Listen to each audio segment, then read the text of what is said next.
Ayan, magandang umaga. Ngayong araw na to is bibili ako ng mga gamot ko. Para sa akin, hyperthyroidism. Ayan.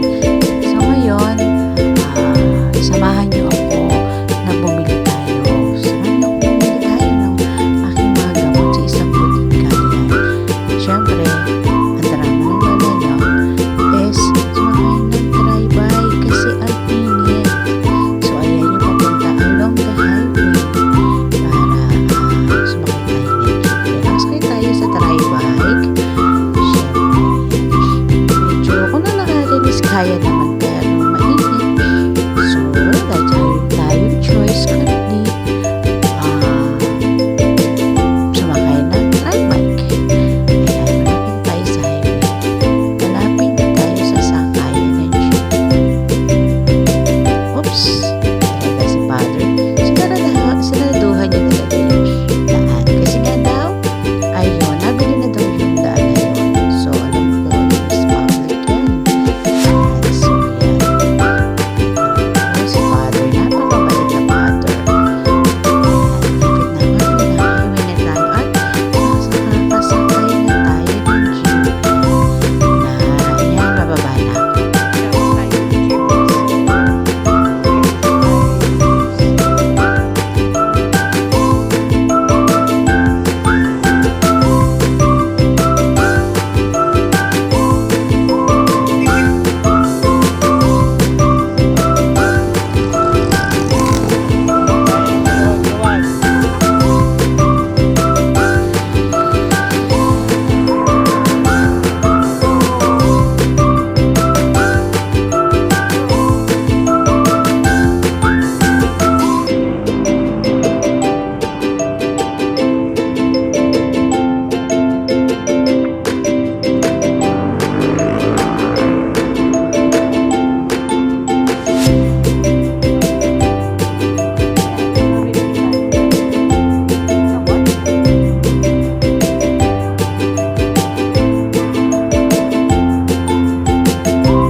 So, ayan, kumuha na tayo ng number 3. Nasa priority lane tayo, syempre.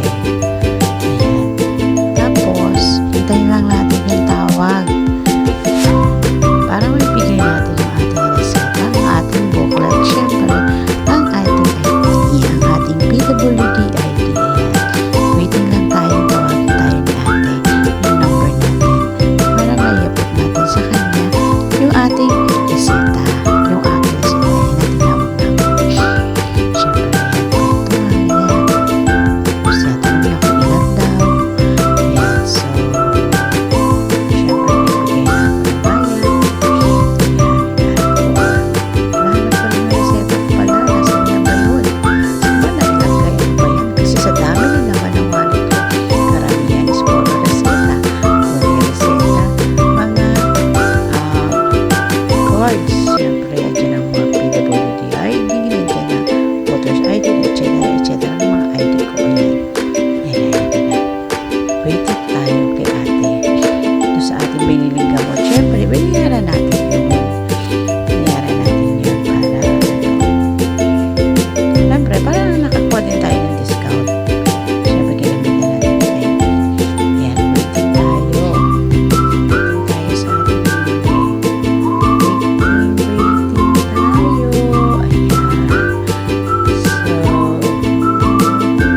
pwede yung sakit